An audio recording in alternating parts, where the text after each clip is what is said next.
This episode is sponsored by Linode. Linode is offering listeners of this podcast a $20 credit, which is good for 4 free months at their lowest plan. Their plans start at 1 gigabyte of RAM for $5 a month. You can get your servers in any of their 10 data centers, and their high memory plans start at 16 gigabytes. Get a server running in under a minute. They do hourly billing with a monthly cap on all plans and add-on services like backups, node balancers, Longview, etc.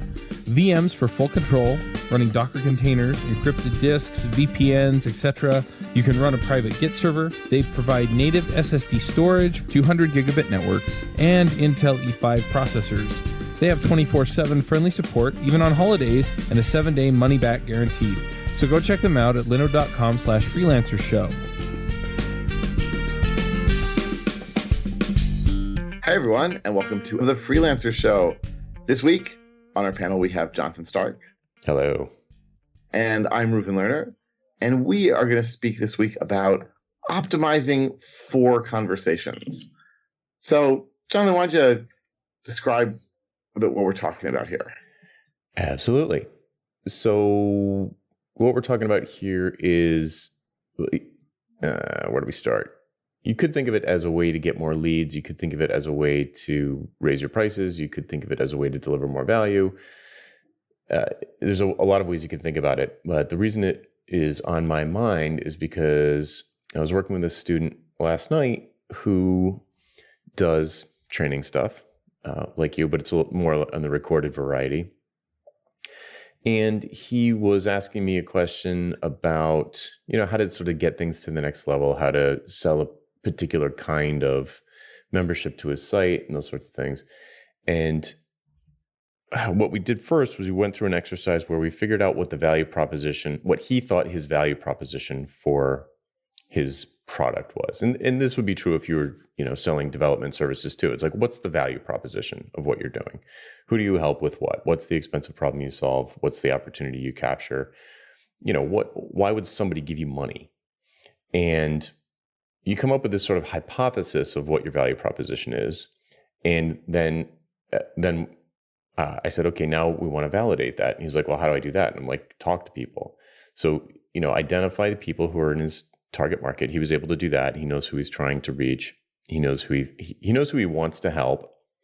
And he believes that he understands what they will value and how they want to be helped, what kind of help that they're looking for. But we need to validate that. And the reason we need to validate it is because, he's going to make a bunch of decisions about what to write on his website, whether or not he should promote himself with Google AdWords or on Facebook ads or on Twitter and social media or an email list or podcasting and so on and so forth. There's a million things you can do, all these tactics out there to, increase your impact, increase your income. But you don't, if you don't have a strategy and you're not clear on your objectives, then the tactics are just sort of this bag of junk sort of crashing around. It doesn't necessarily move you forward anywhere because you haven't picked a direction. So you're just like twiddling levers and knobs inside the car and like hoping something's going to happen. Like I keep opening up the glove compartment, but I'm not getting any closer to my destination. So, okay. So how do you get answers to these questions? And the way that you do it is not rocket science. You just ask people. You just find people who you want to help and you get in touch with them and talk to them. Really, it's not even talking to them. You really just ask them a couple questions and you listen. And you just try to keep them talking, you taking notes and just being an active listener and genuinely caring about what they're telling you. And doing these sort of market research phone calls. It's like, it's not a sales thing. It's a market research thing. So, I said, do you know anybody in this target market? He's like, yeah, I used to be in it. I have a bunch of friends there. I'm like, could you get some of them on the phone, do you think? He's like, yeah, I'm sure they could jump on the phone with me. So I was like, okay, so your marketing activity for the next 3 to 4 weeks is going to be to optimize for conversations. Everything you do is going to be about setting up more conversations. See if you can get 20, 30, 40 conversations set up between now and like next month, same time next month. And when that's over, he's going to have ESP. He's going to be able to like read people's minds. He'll write headlines on his website that are straight from the mouths of a bunch of people who he's meant to serve or is seeking to serve. And they're going to read his site and they're going to be like, oh, Totally. Yes. They'll laugh. They'll be like, oh, this guy's got my ticket. He knows exactly this. It builds a lot of trust. They feel like this thing, whatever it is, whether it's, training courses or self-paced tutorials or, website development services or branding services or copywriting, it doesn't matter. If they come to your page and you're basically in their head, it's going to set you apart from everybody else. They're not going to want to look around. They're going to want to work with you. So that's the basic concept of he's in a phase, and I think probably a lot of people are in a phase where it would make sense to talk to more people in the target market to validate the hypothesis, validate the value proposition that you think is what you're selling. Right. I mean, I guess so because I was going to ask you, so how do you set up these conversations, or how do you find these people who are interested in speaking with you? But you're saying, like, just even go with your local, go with the people go with your initial contacts, and just have a conversation with them about what would help in their work, what would be good for them, and that will probably lead you to both more people and the right topics to discuss with them. Mm-hmm. Right. It can. In fact, if Philip were here, he'd probably be saying that if you don't know how to get in touch with your chosen target market, it's probably a bad choice for you. So, and another thing I'll say is if you, because the next question is, well, yeah, but how do I convince these strangers to get on the phone with me? And I'm like, if you can't convince these strangers to get on the phone with you for 15 minutes, how do you think you're going to get them to pay you $50,000? Like, they won't even get on a phone call with you, and you think somehow magically you're going to get your website perfect finally, and checks are going to start flying at you. It doesn't work like that. Like, you need to be able to, if you can't get this small ask, you're not going to be able to get a big ask very easily, or certainly not with any kind of predictability, which is why everybody ends up, the few leads that they do get are usually word of mouth, because they get that trust transfer from the third party. That's very interesting. Right. You need, at a certain point, when you're running a business like this, you need to be willing to get on the phone with people you don't know who have a business in an area that you think you can help, and talk to them about it. And I know I just spoke recently, I can't remember who it was with, but I spoke recently with someone who's relatively new at consulting, and they said, yeah, but I don't really feel that comfortable talking to people about money. And I said, well, that's sort of part of the game, right? You got, and I remember that reticence. I remember thinking, well, I don't want to talk to people about money. I just want to help them. I said, you got to do that, right? You are helping them, and you're getting a great feeling out of that. But at the end of the day, you want them to pay you, and they have to pay you. And it's good for everyone that they pay you. They'll take your work much more seriously, and they'll value it.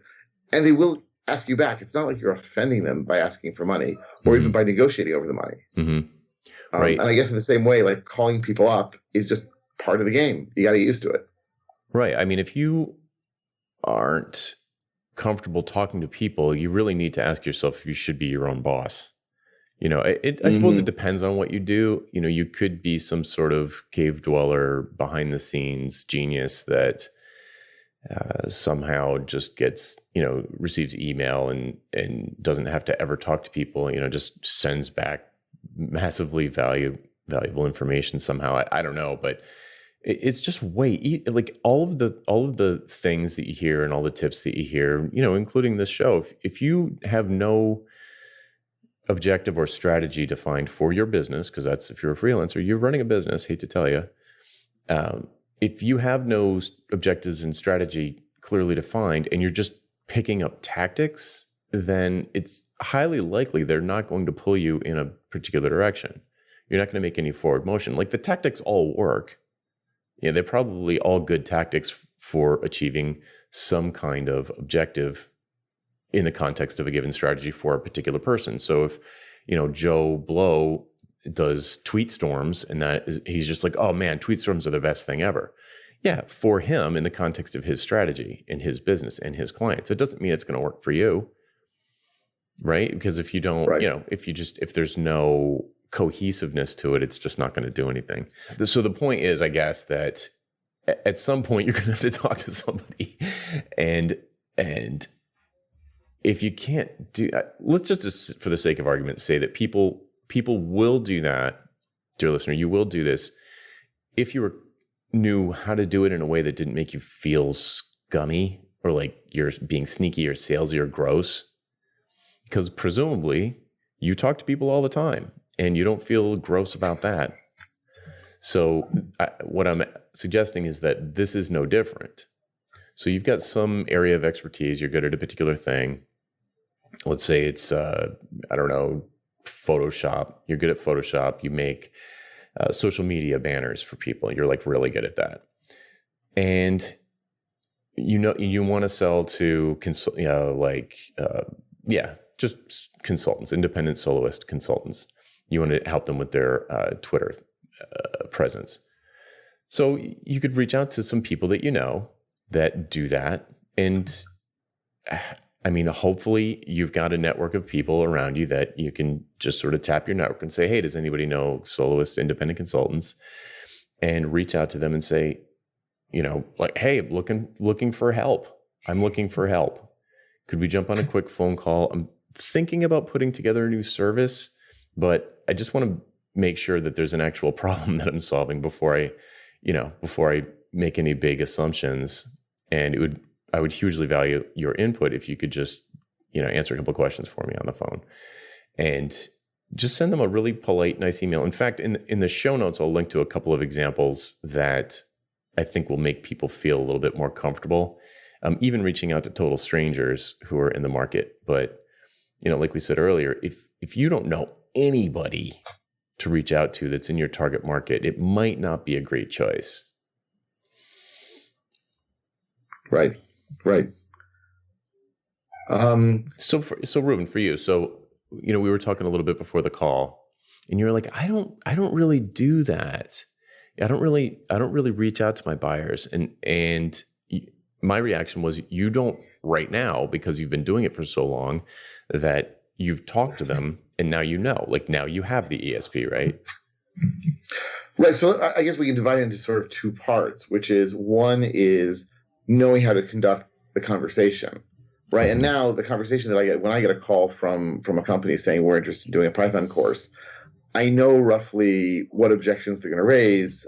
And by the way, I should note, it's almost never money. If it's an established company, like, I'm within the right range of what they expect to pay a training company, and they couldn't care less whether I'm a 100-person training company or a one-man show, right? This is what they've got budgeted. As long as it's like within the ballpark, they're happy. Mm-hmm. So money is not the argument ever. It's, syllabus, it's time. I just spoke with a company where they said, well, wow, we were really small, so we don't want to have people take off full days. So, so we really prefer for them to do, half days. So I'm sort of expecting and used to certain things that they're going to ask me. At the same time, right, I didn't always know what to expect. But I'm not sure. I guess it did come to some degree. It wasn't from outreach. It was from many conversations, but wasn't necessarily from outreach. Mm-hmm. But I definitely did know that I needed to talk to people about what their needs were. Because otherwise, like, it just wasn't going to work. And especially when I was starting off with training, I mean, I was so clueless when I look back and think about it, both about the training part and about the business part. Like, what do they expect? What do they know? What did they budget? How do these things work? Like, it was just today, I was telling one of my kids, my standard thing is I take an hour for lunch, 15-minute break in the morning, 15-minute break in the afternoon. No one ever told me to do that. Right? I just sort of arrived at that. I have no idea what other people do. Maybe they do much more. Maybe they do much less. So I definitely, that said, I have on a few occasions, you've sort of jogged my memory on this, a few occasions in the last year or two even, had conversations with existing clients about new kinds of products and services I can offer. So when I started wanting to teach data science, I would talk to them about, like, what are their needs? How would that work? How can we work together on this? And I even talked to them about sort of outreach. I talked to them about a whole lot of things, like how to improve things for themselves, quite frankly, to make them more likely to buy from me in the future. Right. Because like I always want to have my finger on the pulse of what they're up to, so that I can be sure that they're going to want to buy lots more from me in the future.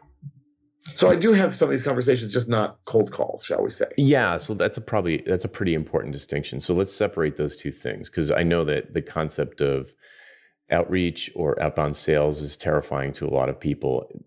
And that's why we called it optimizing for conversations. It doesn't have to be outreach. It could be just, it doesn't, I guess it's still outreach if you contact your friends who are in the ideal space, your ideal buyers. If you're friends with them, you can just reach out, but it could be past clients. It could be existing clients. It doesn't matter as long as you're having conversations. and going into those conversations with like a firewall around the idea of selling anything. You are not going to sell anything. If they beg you to take their money, don't. It's not a sales conversation. It's like you're just talking to people about their problems and genuinely giving a crap about them when you're talking to them, and you're not thinking about yourself at all. You just want them to brain dump in your area. So let's say you do like Angular training, and your ideal buyer is, I don't know, you're selling to individual, like B2C type of thing. You're selling to individual developers, and you go to you've got a bunch of friends that are developers, or maybe you go to a meetup and you sit down with people. And you're like, just tell me about, hey man, so you're doing Angular now, man. That transition from 1 point whatever to 2 must have been a real pain, and just let them vomit all the and information. they will. Yeah, and of course people they will. love to complain about these things, Right. And I mean, it's like I mean, I've sometimes had a feeling that like I'm a sort of technology therapist for some of these companies, right? They just want to be able to say, "Oh my God, like this version update was a bear," or getting my people to collaborate is hard, or they're just bugs in this latest version of whatever, right? I mean, we all do it, but do we have someone who's inviting us to talk about it? No, it's our spouses who are like, "Oh, enough of this technology stuff already," right? Yes. So yeah, they'll love to, and the fact that you'll then ask the question, "Oh, tell me more," and then like to basically say, as we engineers love to do, I can help you fix that problem, right? Like engineers love to find problems that we can fix, and if it's a company of engineers, they're going to be delighted that there's someone who wants to fix this problem. Like they're going to see that as great, and they will see that's something they want to pay money for. Right. But the first step definitely is to find out what people see as their problems, and they might in fact, I think it's fair to say usually they relate to you the symptoms and perhaps not the underlying cause. They'll usually tell you some particularly painful symptom or something that might not seem if you have a lot more knowledge in the space, it might seem sort of childish to you because the thing that they're worried about is so easy to fix. Typically back when I did a lot of desktop software, you'd talk to an end user who was an expert at like plastics manufacturing, and they would be freaking out about the tab order of the fields on an interface. And I'd be like, move over, I'll fix that in 30 seconds. But it changes their whole job, like dramatically changes their whole job. And those are the kinds of things you're looking for, and the kind of things that you'll never just figure out by sitting around and thinking harder and harder. Like it's not going to pop into your mind. So if you just talk and talk and talk to this group of people who you would like to serve, people you would like to work with, just get them on the phone and get them talking about what keeps them up at night. And maybe you'll find nothing. Maybe you'll find that, or they have things that you cannot imagine a way that you could help them with. Like, for example, me talking to credit union executives, a lot of them are super worried about leadership and human resource type things with their branch employees. I don't do anything related to that. So I'll be like, okay, that's interesting. Mobile apps aren't going to improve that. Right. It's just not my area. But okay, I learned that. And what did I learn? I learned that they don't really think about technology that much, or at least this person. There's a pattern that the CEO is a lot more fish to fry than just technology. So maybe I should be talking to the CIO, or maybe I should be talking to the CMO or the CFO. So those are the kind of things you're going to pick up. And there's really, if you feel greasy about it, you're thinking something wrong. You're thinking that you're being sneaky. You're thinking that you're going to try and get some sale out of it or turn but just put that out of your mind, and it takes all the pressure off. You're not looking to sell anything. You're just looking to find out more about this person's pains and be, there's a scale of, I don't know what it's called, but it's kind of like a scale of reaction to human suffering. And the scale starts at pity, where you recognize that someone is suffering from something and you say, oh, it's terrible that person is, I don't know, has this problem with their branch managers, but you don't really care. You just see that it's a problem and you like move on with your day. And then there's sympathy stage where you see it and you're like, oh, that's too bad. And you express some concern for them, but up to the point, but you don't, it's hard to not use those self-referential words, but you're not going to do anything about it. So it's more than pity, but it's less than empathy. If what you want to get to is the empathy stage, where you are moved to act like you empathize with the other person. I don't know how to say it other than that. And then the highest stage is the compassion you demonstrate stage. Right. You demonstrate actual concern. Like, it's not just, oh, that's too bad, because we all do that with other people. But it's actually, I would argue, like, there's some interaction there. Like, tell me more. And maybe like empathy is sort of sharing the feelings, right? Like, if they're sad, then you get a little sad too. If they're excited, you get a little excited too. Right. And then the compassion stage is where you go full on, change the world. I must make this problem cease to exist. So that's where you see like charities and, billionaires donating to, some charitable organization, clean water organization, something like that. But if you want to get yourself to the point where you've got a target market who has a problem that you get to the empathy stage with, and pity's not enough, sympathy's not quite enough. You need to actually give a crap, which starts to happen at the empathy phase.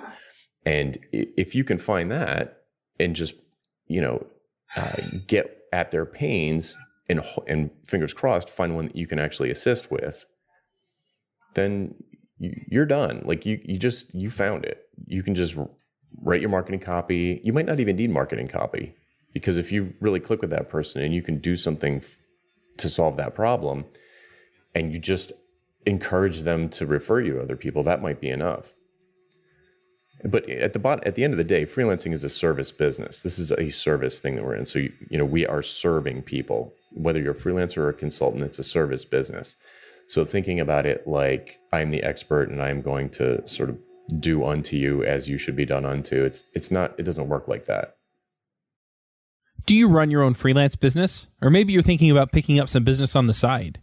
Well, then you need FreshBooks. FreshBooks is the quickest and easiest way to get invoices out to your clients.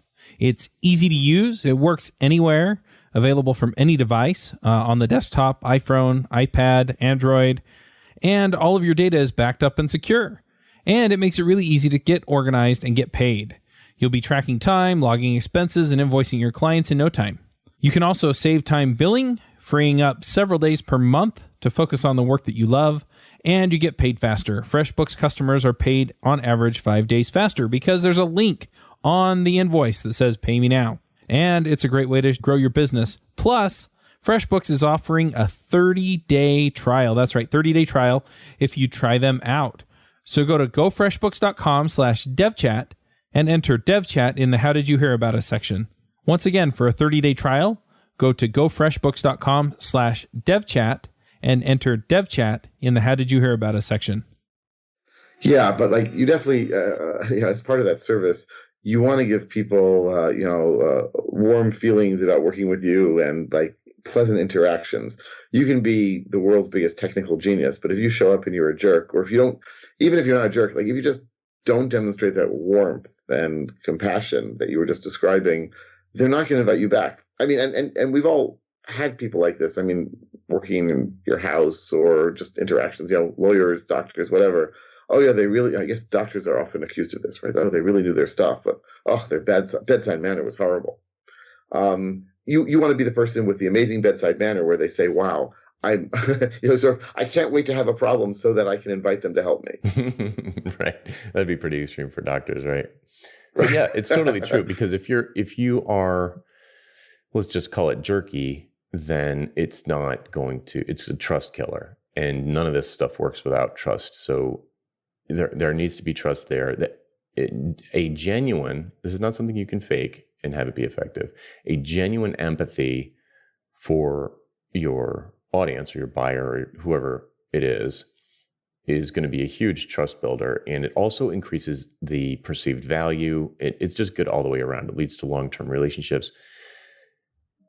But so maybe a little bit of a rabbit hole on empathy, but the reason to go into it is that if you feel slimy setting up phone calls like this, or even asking past clients or, colleagues, people that maybe you're not like close friends with, it's because you still have this wrong, you're feeling like you're going to take something, like the plan is for you to take something from them. That's not it at all.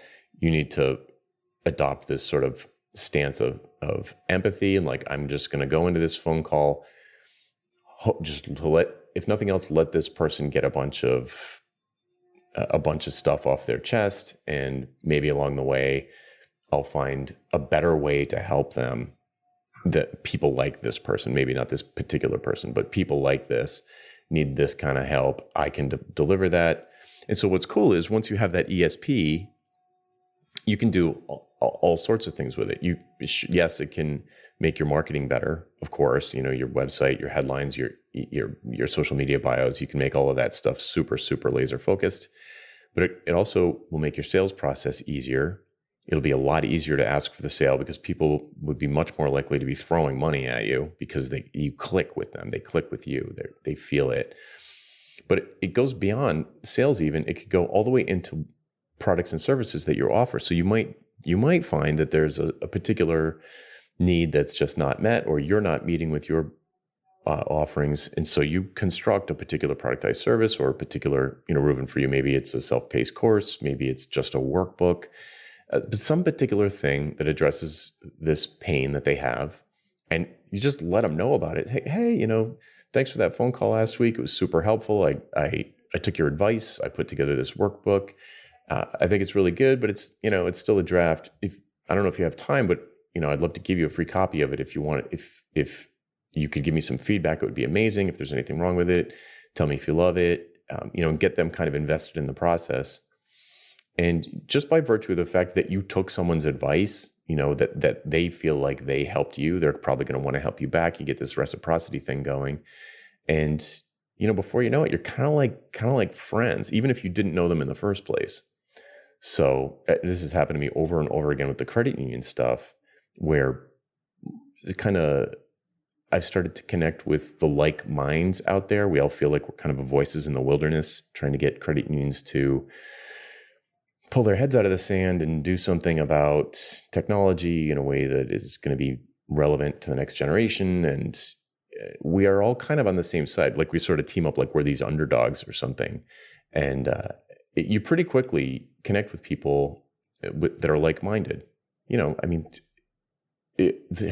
web is nothing if not a place for birds of a feather to flock together. So if you kind of put those ideas out there, even if it means talking to people, heaven forfend, it's wildly helpful to everybody involved. And if you feel like a spaz at marketing, or you don't know what you're doing, or you don't know how to raise your rates, or you don't know what products and services you should offer, you don't know how to, you don't know what headlines to write on your homepage, it's an obvious sign to me that you need to talk to your buyers more. You need to talk to your audience more. I just want to, you said that the whole compassion thing is not just during the marketing cycle, it's also when you're actually delivering. And I absolutely agree. Every time I give a course, just about every time, there's a survey, and people give me numeric rankings. But the part that really interests me in many ways is the comments. Mm-hmm. And it's fascinating for me to see that one of the comments that comes through again and again is, "Oh, he was very patient at answering our questions." For people taking a course, this seems to be like a really crucial thing. And I guess it makes sense, right? If I'm taking a course and I ask a question, I don't want the person teaching to say, "Oh, that simple question, you're asking me that." I mean, that's just so not being dismissive, being very open, being warm about it, understanding that the things that are obvious to you are not obvious to them. Mm-hmm. It's not just like being nice. It adds up and it's good business.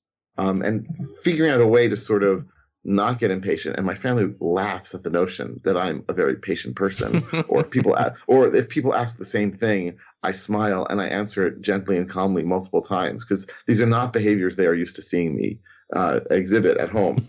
But it has to be, right. It has to be, because otherwise, bad news. No one's going to want to hire the instructor who every time you ask a question rolls his eyes and says, "Not that question again." Yeah. Yeah.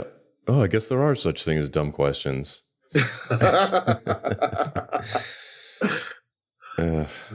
Yeah. So, it's just not rocket science. So I feel like people typically hear this advice and they're like, yeah, that'd work. But then they kind of dismiss it because maybe unconsciously or subconsciously or semi-consciously, they're like scared of it, or there's something that scares them about it. But so dear listener, if you're having that reaction, you need to explore that, because that's a problem. Like if you are, this is the easiest way to do sales, and if you have a business, you have to do sales. You have to.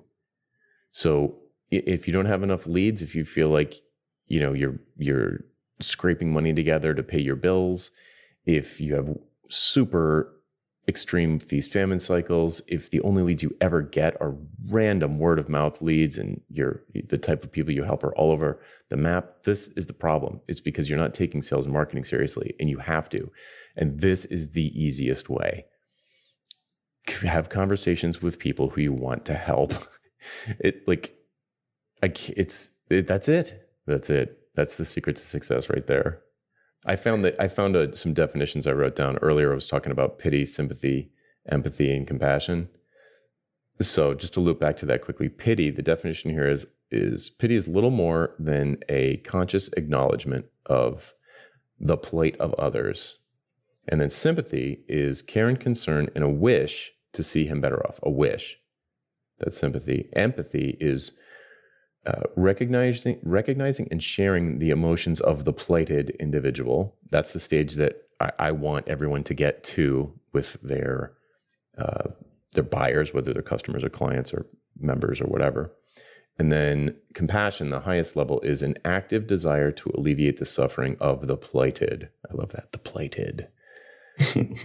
So, it's a sliding scale, but if you can at least get yourself to the empathy stage where you share in the emotions, as you so rightly put it, Reuven, then you're getting to the place where you're going to connect with people. They're going to trust you, and you can really help them because now they trust you. It's hard to help someone who doesn't really trust you. You can't just like apply a therapy to someone and just be like, there you go, you're fixed. Right. I remember, by the way, what I was going to say, which is, I think many of us, and especially the self-employed among us, if someone asks us what we do for our work, we love talking about it. Like we do what we do, not just because, wow, I make good money, but we really enjoy what we're doing, whether it's the technology, whether it's the helping people, whether it's the challenge. There's something there. We get excited about it. And so, first of all, give someone else the opportunity to tell you about their work, and they're equally excited about it. And if you can share in some of that excitement, demonstrate some empathy, that's good for your business, but they're going to want to talk to you more, and that's going to build the trust. But also, they are, as part of this conversation, I mean, I guess the marketing conversation less so, they're talking more. But part of sales is you demonstrating experience and excitedness. And again, if you come in and say, yeah, I help people with their software, like their servers run better, right? Like, no one's going to want to hire you.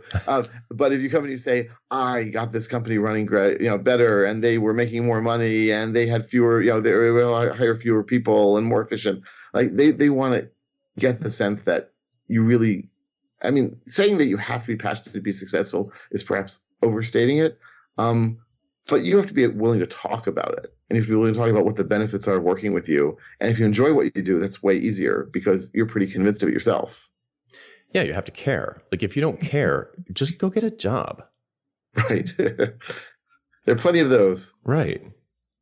So, it's easy for me to say, but it's true. Like if you really don't care, that might be part of the problem. So, but I'm going to assume most people care. They either, like you said, they enjoy the mastery of their craft or something. They dig it. They like the freedom of being self-employed. They just can't survive in a cubicle environment, whatever the reason is. That's great. And you love the activities that you engage in your job. That's pretty common to find people who are happy in that way. Perhaps the step where I see people kind of falling down, maybe after the first year or two of freelancing, they start to get stuck and they're like, oh, wow, I tapped out my personal network. It's harder to find jobs now.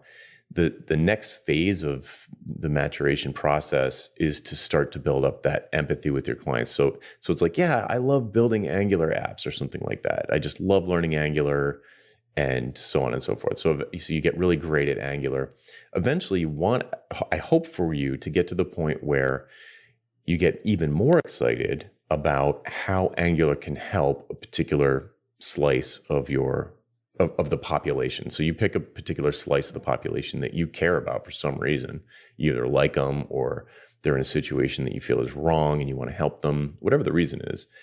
And you take your skills and you put them in service of fixing that problem or helping that particular market. And then your satisfaction comes more from the successful application of these tools than just the manipulation of the tools themselves.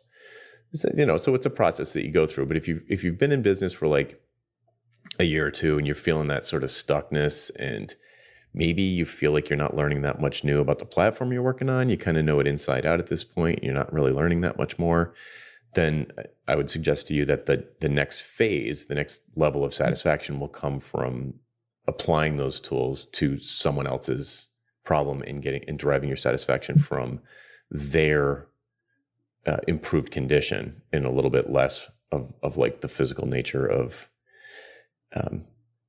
the activities of what you do. So like for me, back when I played guitar, I was obsessed with just the physicality of playing guitar. I just loved everything about it. I just stared like my guitar is like so cool, and like feeling the strings under my fingers. After a while, after 30 years, that gets a little old. I do not get the same kind of satisfaction out of it. The satisfaction I get now is using those skills to make people dance their ass off or something like that. Like that is way more fun for me now. And not that I do that, I'm not even capable of that, but that's where my satisfaction would come from. Like if I was going to get back into playing music, at night, my goal would be to make people dance, like just have a blast. And I would use guitar and singing to do that. But my goal wouldn't be to like, wow, look how good I am at playing guitar. It would be like, yeah, that was fun. You know what I mean? It's like after a while, I think it's natural to go through these stages, but I see a lot of people just get stuck at that. Like, oh, I just love playing guitar. I just want to sit in my room and play guitar to the mirror, and I just love it. A lot of people get stuck there with what I keep saying Angular, but it could be anything, of course. Whatever tool they use, and they have a hard time getting to that next level. Right. I mean, like, how many websites did I create and what applications did I create? And before I said, okay, I want to do sort of something more. I want to do something new, more satisfying, and the helping people part became the satisfying part. And as I moved more into that and started doing the training more, I said, wow, this is sort of a new thing, and I'm using the same skills. I'm using the software skills, but I'm adding other skills, and I'm getting a different sense of satisfaction. Like I'm no longer creating it myself; I'm helping other people to create. And that's even better from my perspective. Mm-hmm. Right. And that's where you move into when you see sort of someone who I think technically either calls himself a freelancer or technically is a freelancer in my definition of that term. Moving out of that freelance, going through this process of being more satisfied by delivering great results than by just doing the activities. That's when I think you turn into like an educator or a consultant, like an advisory style consultant or a trainer like you're doing. And it becomes more service oriented, service focused, I think. I think it's a natural progression up the chain. And then if perhaps there's a mapping here from the, the emotional reaction to someone in distress, perhaps the compassion level is when you go beyond consulting and trainer and become like an authority. That's when you become like the TED speaker. That's when you're having best-selling books, because you've gone to the very top of that level of caring about the results in the audience. And you want to like scale it up as far as you possibly can to like have the biggest impact. Right. I mean, I think a running theme through everything we've been saying is if you're interested in freelancing, if you are freelancing, you want to level up your game, you have to be willing to talk to people and like both talk and listen. A lot of listening, what they want to do, and a lot of talking about how, what you can do as well. And if you're uncomfortable with that, yeah, I'm going to echo what Jonathan said already, which is you can train yourself to do that, but there's some people whose personalities just aren't sort of good for it. I would argue that most people can learn to do it, but are you going to be happy? True, right. Is it a natural fit? I don't consider myself an extrovert. I work by myself. Folks hear me on this podcast and other podcasts, and I'm always talking to people, but I'm just in my room by myself. It's weird. I consider myself much more of an introvert than an extrovert. I need a pretty high degree of alone time to recharge my batteries. So I honestly, I don't think it's an introvert extrovert thing. I think it's a little bit more along the lines of I believe that what I do can help people. And maybe, and presumably I'll make some money along the way, but the money's kind of a side effect. My goal is to go help as many people as possible. And once you start to look at it like that, you kind of owe it to them to strike up a conversation. Sometimes looking at it like that helps people to think oh, I'm withholding assistance from these people because I'm too chicken to send them an email. No, so that can sometimes help if you think of it like that. But I've met very few people who really can't talk to people. They're just horrible at it. Very, very few. Maybe hundreds of students that I've coached, I can only think of two, that really, really were bad in a conversation and should probably, I don't know what they should do. I couldn't help them. I was I can't help you. I don't know what to do here. I don't know if they need a shrink or what, but I couldn't help them. But I don't want people listening to this to think, oh yeah, I'm one of those people. The odds are extremely low that you can't talk to people. You probably talk to people all the time. And this should be no different. You're just talking maybe about a different thing with a slightly different kind of person, but it should just be a natural conversation where you're just curious about what they deal with in their day-to-day hopefully as it relates to what you do, but maybe not. And maybe there's a click there, maybe there isn't, but it doesn't have to be this grotesque, hey buddy, want to buy a watch? And it gets easier over time, like most things, right? The first few times I spoke with clients, whether it was about finding out what they want to do, whether it was finding out their budgeting or scheduling or anything, I was terrified, and I'm sure I made lots of mistakes. But with each successive conversation, it became easier and easier until I've done it more than they have. Mm-hmm. If a company calls me up now and wants training, I don't know whether they're new on the job or not. I've had this conversation hundreds of times, and they probably haven't. Mm-hmm. So I can say, okay, I'll need X and Y and Z, and you should know, A, B, and C. And what do you do you prefer this or do you prefer that? And it makes the conversation much easier. It makes it sound like I'm more of an authority, mm-hmm. But it wasn't always that way. Yep. Yeah. I say it all the time. Everything's practice for the next time. So yes, it's never like this is the last time you're going to have a conversation like this, or, oh man, I'm playing Carnegie Hall. I'm freaking out. If I screw this up, it's going to blow my whole career. I've never played Carnegie Hall, but if I was going to, I would talk myself down from that ledge by saying the Carnegie Hall gig is just practice for Madison Square Garden, and Madison Square Garden is just practice for the halftime of the Super Bowl. It's just, there's always going to be a bigger thing. If you committed to keep going, there's going to be a bigger thing. So this is just practice for the next one. So don't get too hung up on it. It's oh, I'm going to go on Oprah. I'm panicking. Well, no, Oprah's just practice for Ted, and Ted's just practice for, I don't know what's bigger than that, but you know what I mean? Just don't, yes. What's going to happen? A lightning bolt is not going to come down and hit you. And I used to think on a few occasions, okay, if I don't get this client, it's the end, because they're the biggest, best client. You know what? There are a lot of biggest, best clients out there. The world's a big place. Mm-hmm. And if you really, really mess it up somehow, there are other people, other clients, and you can practice for next time, as it were. Mm-hmm. Yeah. I had an opportunity to do a quote or a proposal for Target, which would have been a dream client for me back when I was doing that stuff. and I completely blew it because I just got I like the Carnegie Hall thing. I'm like, I have to get this gig. This would be so great. And I completely blew it. I was way too needy.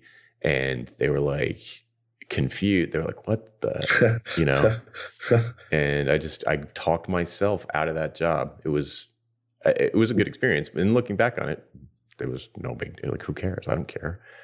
It's actually, I'm kind of glad because I can look back on it and be like, oh, there I was not following my own advice. Taking it way too seriously. I thought you did work with Target. I guess not. Not Target. Staples, CVS, a bunch of big ones like that, but never Target. Very interesting. Cool. All right. Yeah, I know you've got things going on there. Maybe we should switch over to picks. For you, the listeners of Freelancer Show, Loot Crate is offering an opportunity to save 10% on any new subscription at lootcrate.com. Just enter the promo code BRIDGE10 for 10% savings. Loot Crate is one of my favorite things. Every month I get a box in the mail, costs less than $20, and it comes with all kinds of goodies. I have stuff from, just looking at my shelf, Batman, Spider-Man, Ninja Turtles, Back to the Future, Lord of the Rings, Star Wars, and much, much more. So if you're a geek, a gamer, anything like that, and you want cool stuff to put around your office, cool t-shirts, comic books, etc., then definitely check out Loot Crate. To save 10% on your new subscription, go to lootcrate.com/Ruby. Again, that's lootcrate.com/Ruby to save 10% on any new subscription. Enter the promo code BRIDGE10 for 10% savings. Sounds great. You got anything this week? I do. Dear listener, since you like listening to podcasts, I recently launched a new one with a co-host named Rochelle Moulton, and that show is called The Business of Authority. And it's particularly for the consultants in the crowd, so folks who have either a big idea or a mission or a purpose or some sort of, they're on this sort of, they're at that stage where they're trying to change the world in a particular way. That show is about making a living while you're making a difference. And she's a branding expert. I talk about pricing, and we have people on the show and we talk about, we interview them, but we also have episodes where we just kind of dissect what came out of the interviews or particular topics that are of interest. And we launched that, there'll probably be about 10 or 15 episodes by the time you hear this. So go check out thebusinessofauthority.com and let me know what you think. Excellent. Yeah, I got that in my feed. And I must admit, I started listening to the first one and then got into it with family stuff. But what I heard was very good, and definitely want to hear more. Cool, thanks. So my pick, I'm sure I picked this in the past at some point, hopefully not too recently, but ExpressVPN. So when I go to China, I need VPNs, but I find increasingly when I go to clients, I need VPNs, like for checking my mail. For all sorts of different clients have all sorts of weird network policies of what they will and won't let you do. Anyway, so it's very nice to have a VPN, tunnel through there. I can check my mail using my mail client, not have to worry about it. And it's not like I'm doing anything illegal or illicit on their network. But if I wanted to, I wouldn't have to worry about it. And I've definitely found, I've been using ExpressVPN for a few years now. It can get through anything so far as I can tell.